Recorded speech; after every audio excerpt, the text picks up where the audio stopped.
எல்லாருக்கும் வணக்கம். அஸ்ஸலாமு அலைக்கும். பிள்ளைகள் 5வது யூனிட் சக்திகள் 5வது யூனிட் சக்திகள்ல எனர்ஜெட்டிக்ஸ் 5வது யூனிட் சக்திகள் எனர்ஜெட்டிக்ஸ்ல வந்த பாஸ்போபிக்கலியல் பார்த்துட்டு இருக்கோம். பாஸ்போபிக்கலியை பார்த்துட்டு அதில் ஏற்கனவே 2019ஆம் ஆண்டு வந்த ஸ்ட்ரக்சர் கேள்வி பார்த்துருந்தோம். 2019ஆம் ஆண்டு வந்து ஸ்ட்ரக்சர் கேள்வி பார்த்துருந்தோம். இப்போ பார்க்க போகிறது 2020ஆம் ஆண்டு வந்து 5வதுல பி பார்ட் 5வது எஸ்ஏகேல வந்து பி பார்ட் பார்க்க போறோம். 5வது எஸ்ஏகேல வந்து பி பார்ட் பார்க்க போறோம். சரிதானே? சரி, இங்க என்ன சொல்லலாம்னு சொல்லி சொன்னா மேலே ஏயில் விவரிக்கப்பட்டது, அதாவது தொடர்களியா வருது. மேலே ஏல விவரிக்கப்பட்டன்னு சொல்றான். ஓகே, கீழே தாக்கம் சொல்றான். தாக்கம் X X Y two Z two X Y two Z two X Y two Z two X Y two Z two case எங்க செய்யறான்னு சொல்லி சொன்னா எக்ஸ் ஒய் டூ கேஸ் ஆகும். சக Z2 கேஸாகவும் மாறாரு. Z2 கேஸாகவும் போகுது. இது வந்துட்டு 480 கெல்வின் 480 கெல்வின்ல 480 கெல்வின்ல X Y two Z2 X Y two Z2 ஆகியவற்றை கிப்ஸ் சக்தி, அதாவது கிப்ஸ் யாதன சக்திகள் தந்திருக்கான். ஒரு குறிப்பிட்ட பெருமையை தந்திருக்கான். ஓகே, இதுல இருந்து 480 கெல்வின்ல தாக்கம், அதாவது மேல குறிப்பிட்ட தாக்கத்துல டெல்டா ஜியை கணிக்கிட்டான். மேல குறிப்பிட்ட தாக்கத்துல டெல்டா ஜியை கணிக்க சொல்லிருக்கான். சரி, இங்க பாரு, மேல பாரு, தந்திரிக்க தாக்கத்துல கிப் சக்தி மாற்றம் தந்தது. கிப் சக்தியை தந்துருந்தேன்டா. கிப் சக்தி எவ்வளவு தந்திருக்கான்னு சொன்னா X Y two Z two X Y two Z two Gibb சக்தி எவ்வளவு தந்திருக்கான்னு சொன்னா -60 சாரான். எக்ஸ் ஒய் டூக்கு பாத்தீங்கன்னு சொன்னா இவருக்கு வந்துட்டு -76 சாரான். -76 சாரான். இவருக்கு வந்துட்டு -30 சாரான். -30 சாரான். சரிதானே? -30 சாரான்.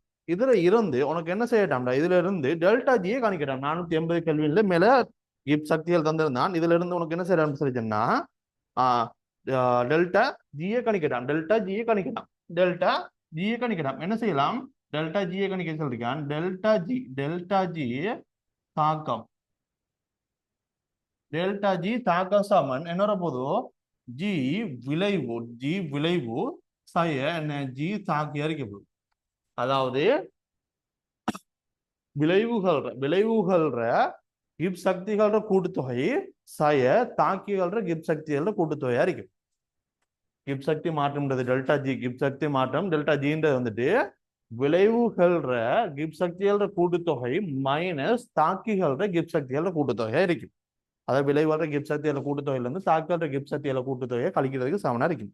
சரி, இதுல என்ன சொல்லிங்கன்னா விளைவுல பாத்தீங்கன்னு சொன்னா விளைவுல கிப் சக்திகள் என்னென்ன தந்திருக்காரு. இவங்க ரெண்டு பேரும் விளைவுல இருக்காங்க. இவங்க ரெண்டு பேரும் கூட்டுத்தொகை எடுத்தேன்னு சொன்னா -76 கிலோ ஜூல் மூல் -1 சக என்ன போதும் -30 கிலோ ஜூல் மூல் -1. இது வந்துட்டு விளைவா இருக்க போதும் சய தாக்கிலையா இருக்காரு. இவர் இருக்காரு எவ்வளோ -60 கிலோ ஜூல் மூல் -1. சரிதானே? சரி, இது -76, இது பிளஸ் இன்னும் -30 மொத்தம் எவ்வளவு இருக்குது? -106 கிலோ ஜூல் மூல் -1. இது மைனஸ் இன்னும் minus plus 60 kilo joule mole -1. இதை சுருக்கி எடுத்து என்ன சொல்லி என்ன வரப்போதும் -46 கிலோ ஜூல் மூல் -1 இருக்கு. -46 கிலோ ஜூல் மூல் -1 வருவார். யாருன்னு சொல்லி சொன்னா இவர கிப் சக்தி மாற்றம் அறியும். இவர கிப் சக்தி மாற்றம் அறியும். சரி, இதுல பாத்தீங்கன்னு சொல்லி சொன்னா நம்மளுக்கு இவடத்த டெல்டா ஜி ஸ்டாண்டர்ட் போடலுமா? டெல்டா ஜி ஸ்டாண்டர்ட் போடலுமா? போட இயலாது. ஏன்னு சொல்லி சொன்னா அவன் இங்க என்னன்னு சொல்லிருக்காண்டா, வெப்பநிலை 480 கெல்வின் சொல்றான். வெப்பநிலை எவ்வளோ? 480 கெல்வின் சொல்றான். நியம நிலையா? நியம நிலை இல்ல. இங்க 480 கெல்வின் சொல்றான். நம்மளுக்கு என்ன செய்யலாது? அப்ப இங்க டெல்டா ஜி ஸ்டாண்டர்ட் வந்துட்டு என்ன செய்யலாது? போட இயலாது. சரிதானே? இது முதலாவது கேள்வி. ரெண்டாவது கேள்வி பாரு. ரெண்டாவது கேள்வி என்ன சொல்றான்டா, இதுல ரெண்டாவது கேள்வி என்ன சொல்றான்டா, மேற்குறித்த தாக்கத்தில் 480 கெல்வினில் டெல்டா எஸ்ஸின் பருமன் 150 ஜூல் கெல்வின் -1 மூல் -1 ஆகும். சரிதானே? 150 ஜூல் கெல்வின் -1 மூல் -1 ஆகும். டெல்டா எஸ்ஸின் சரியான குறியை சரியான குறி, அதாவது பிளஸோ மைனஸோ பிளஸோ எது சரி உண்டு, பிளஸோ மைனஸ் எது சரி உண்டு சரியான குறிய பயன்படுத்தி 480 கெல்வின் தாக்கத்திட டெல்டா ஹெச் கணக்கிட்டு 480 கெல்வின்ல டெல்டா ஹெச்சிட தாக்கத்தை சரி என்ன டெல்டா ஹெச் கணக்கிட்டு சரி இங்க பாரு டெல்டா ஜி தெரியும், டெல்டா எஸ் தெரியும், வெப்பநிலை டீயும் தெரியும், தனி வெப்பநிலை வெப்ப டீயும் தெரியும், டெல்டா எச்ச கணிக்கணும், டெல்டா எச்ச கணிக்கணும்னு சொல்லி சொன்னா உனக்கு என்ன தேவை, டெல்டா எஸ் குறி தேவை, டெல்டா எஸ் பெருமை தந்துட்டான் எவ்வளவு 150 ஜூல் கெல்வின் மைனஸ் ஒன் பிளஸா மைனஸான்னு தெரியாது, பிளஸா மைனஸான்னு கண்டுபிடிக்கிறது பார்த்தேன்னு சொல்லி சொன்னா என்ன நடக்குதுன்னு சொல்லி சொன்னா இங்க பாரு இங்கால பக்கம் ஒரு வாயு மூல் தாக்கினார், இங்கால பக்கம் ஒரு வாயு மூல் தாக்கினார்னா விளைவில் என்ன செய்யுது, 2 வாயு மூல் உருவாகுது, ஒரு வாயு மூல் தாக்கினா விளைவுல 2 வாயு மூல் உருவாகுது, அப்ப வாயு மூல் எண்ணிக்கை என்ன செய்யுது, அதிகரிக்குது, வாயு மூல் எண்ணிக்கை அதிகரிக்குதுன்னு சொல்லி என்ன செய்யும், எந்திரிப்பி அதிகரிக்கும், அப்ப எந்திரிப்பி அதிகரிக்கிறா டெல்டா எஸ் எப்படி இருக்கும், பிளஸ் இருக்கும், டெல்டா எஸ் பிளஸ்ல இருப்பார், டெல்டா எஸ் என்ன இருக்கும் பிளஸ்ல இருக்கும், இதுல இருந்து என்ன செய்யப்படும்டா, இதுல இருந்து நம்ம டெல்டா எச்ச கணிக்கப்படும், டெல்டா எச்ச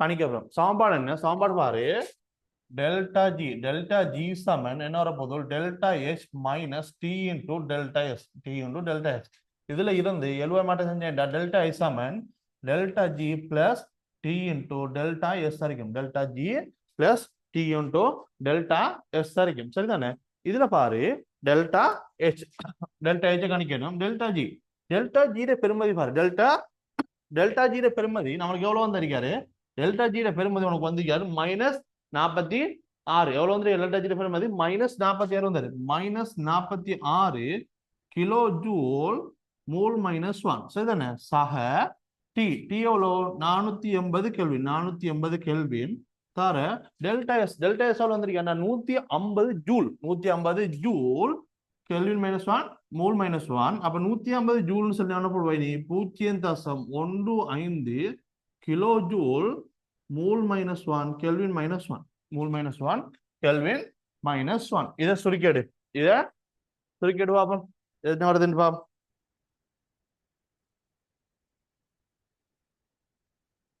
இதை சுருக்கிடுங்க,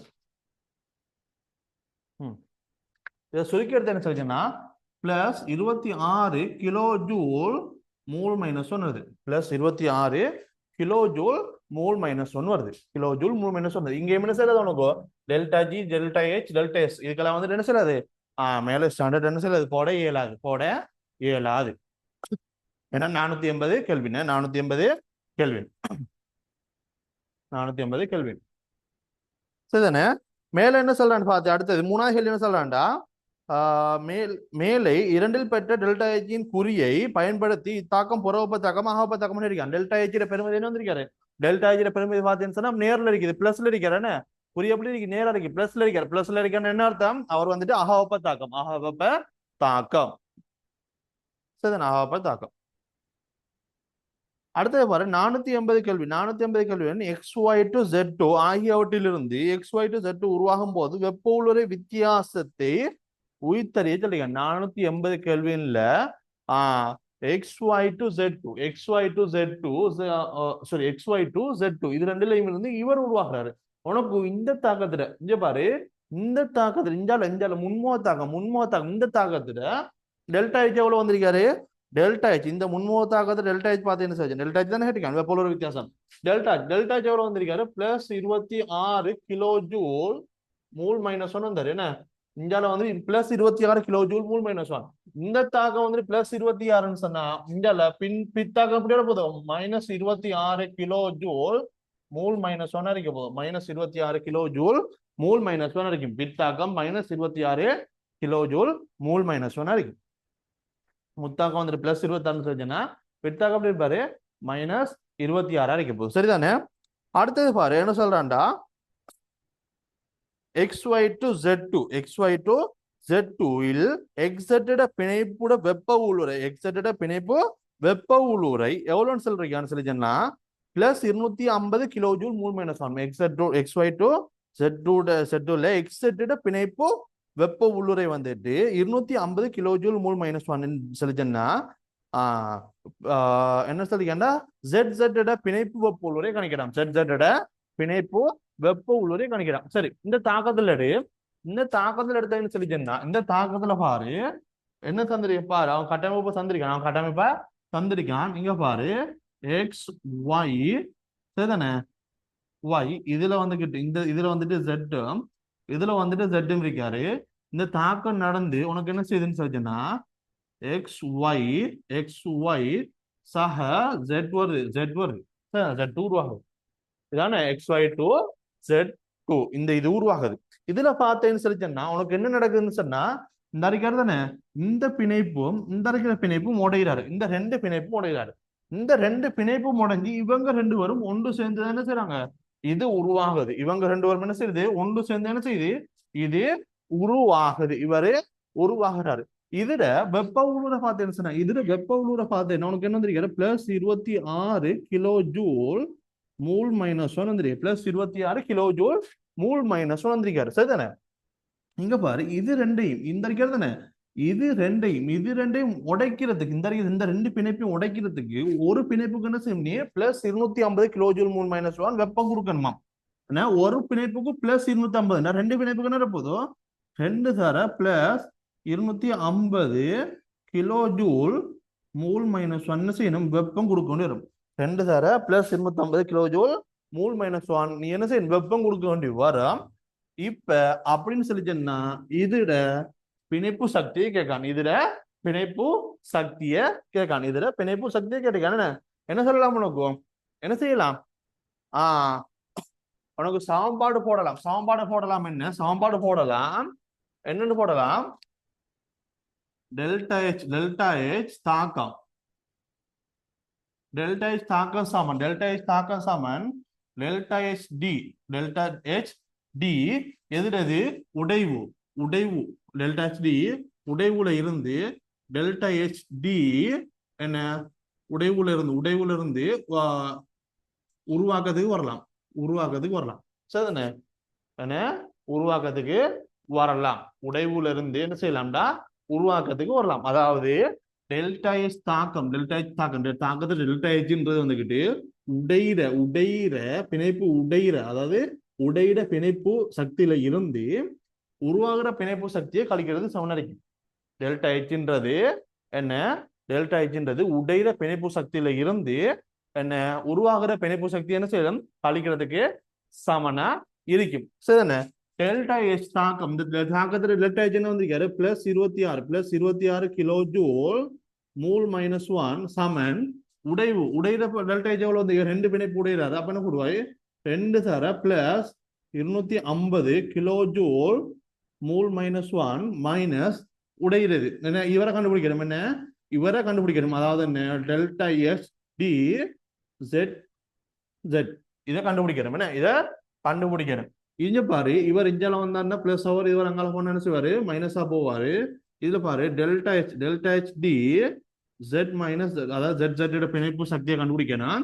இதை பெருக்கின போதும் +500 kilo joule mole -1 minus 26 kilo joule mole -1. இதை சுருக்கினா +474 kilo joule mole -1 +474 kilo joule mole -1 அறிக்கை போது என்னன்னு சொல்லிச்சேன்னா இந்த ZZ பிணைப்பு சக்தியா இருக்கும், ZZ பிணைப்பு சக்தியா இருக்கும். சரிதானே, அடுத்து என்ன சொல்றீங்கன்னா 6வது கேள்வி பாரு, வாயு நிலையில் உள்ள XY to Z2, வாயு நிலையில் XY to Z2க்கு பதிலாக திரவ நிலையில் இருக்கிற XY to Z2 பயன்படுத்தினால் தாக்கம், அதாவது XY to Z2 திரவ நிலையிலிருந்து XY to Z2 கிடைக்கும் டெல்டா H பெருமானம் மேலே 2 பெற்ற டெல்டா H பெருமானத்துக்கு சமனா இருக்குமா, பெரிதா இருக்குமா, சிறியதா இருக்குமான்னு கேட்டுக்கான். சரிதானே, அதாவது இப்ப கிடைச்ச டெல்டா Hக்கு இந்த XY to Z2 நீ வாயு நிலையில பயன்படுத்தாம திரவ நிலையில பயன்படுத்தின கிடைக்கிற டெல்டா Hக்கும் இருக்கிற தொடர்பை கேட்டிக்கான், டெல்டா Hக்கு இடையில இருக்கிற தொடர்பை கேட்டிக்கான். சரிதானே, சரி இங்க பாரு, இவர என்ன சொல்றான்னு சொல்லிட்டு அவன் சரிதானே, வாயு நிலையில இல்லாம என்ன சொல்லிருக்கான்டா திரவ நிலையில வச்சிருக்கான். திரவ நிலையில வச்சிருக்கானா. இப்ப இங்க இருந்து இவரை உருவாக்கட்டான் சரிதானே, இங்க இருந்து இவரை உருவாக்கட்டான். இவருக்குரிய டெல்டா எச் பெருமதியை கேட்டுக்கான். இவருக்குரிய டெல்டா எச் பெருமதியை கேட்டுக்கான். சரி, டெல்டா எச் பெருமதியை கேட்டுக்கான். இதை கண்டுபிடிக்கணும் சரிதானே. உனக்கு இங்க ஒரு குறிப்பிட்ட அளவு டெல்டா எச் பெருமதி வந்து கிடைச்சிக்கா இல்லையா. ஒரு டெல்டா எச் ஒரு குறிப்பிட்ட பெருமதி கிடைச்சிருக்கேன். பிளஸ் 26 கிலோ ஜூல் 3 மைனஸ் 1 கிடைச்சாரு. பிளஸ் 26 கிலோ ஜூல் 3 மைனஸ் 1 கிடைச்சாரு. இப்ப இவருக்குரிய டெல்டா எச் கேட்டிருக்கான். இவருக்குரிய டெல்டா எச் கேட்கணும்னு சொல்லி பார்த்தேன்னு சொல்லி சொன்னா, இங்க இருந்து இப்படி போறதும் இங்க இருந்து இப்படி போய் இப்படி போறதும் எப்படி இருக்கும், சமனா இருக்கும் என்ன. இங்க இருந்து இங்க இப்படி போறதும் இங்க இருந்து இப்படி போய் இப்படி போறதும் சமனா இருக்கும். இங்க ஏற்கனவே உனக்கு என்ன இருக்கு, ஒரு குறிப்பிட்ட பெருமதி வந்திருக்காரு. நீ இங்க இருந்து இங்க போறதுக்கு என்ன செய்யணும், ஒரு குறிப்பிட்ட பெருமதி ஒண்ணு என்ன செய்யணும், வெப்பம் வழங்க வேண்டி வரும். வெப்பம்ல மாற்றம் எப்படி இருக்கும், டெல்டா எச் எப்படி இருக்கும், பிளஸ்ல இருக்கும். ஆவியாக்கல் எப்படி இருக்கும், பிளஸ்ல இருக்கும். ஒரு குறிப்பிட்ட அளவு வெப்பம் வழங்க வேண்டி வரும். அதாவது திரவ நிலையில வந்து ஆவி நிலைக்கு போறதுக்கு என்ன இருக்கும், வாயு நிலைக்கு போறதுக்கு என்ன இருக்கும், நீ குறிப்பிட்ட அளவு சக்தியை வழங்க வேண்டி வரும். அப்ப இதுவும் பிளஸ் ரெண்டு கூட்டத்துக்கு என்ன இருக்கும், பிளஸ் இருக்க போதும். ஏற்கனவே இந்த பெருமதியோட இருக்கும். இப்ப பெரிய ஒரு பெருமதி ஒன்று வழங்க வேண்டி வரும். பெரிய ஒரு பெருமதி ஒன்று வழங்க வேண்டி வரும். என்ன காரணம் சொல்லிச்சுன்னா, திரவ நிலையில இருந்து வாயு நிலைக்கு போறதுக்கு நீ என்ன செய்யணும், மேலதிகமா ஒரு குறிப்பிட்ட அளவு சக்தி ஒன்று வழங்க வேண்டி இருக்கும். சரிதான பிள்ளைகள். இதான் 2020ஆம் ஆண்டு வந்த சக்தியல், அதாவது எனர்ஜெட்டிக்ஸ்ல வந்த பாஸ் பேப்பர் கேள்வி. 2020ஆம் ஆண்டு எனர்ஜெட்டிக்ஸ்ல வந்த பாஸ் பேப்பர் கேள்வி. என்ன சார் டவுட் இருந்தீங்கன்னு சொல்லிச்சுன்னா, இந்த அறிக்கையில வாட்ஸ்அப் இலக்கத்துக்கு ஒரு மெசேஜ் போடுங்க. அடுத்து பார்ப்போம்.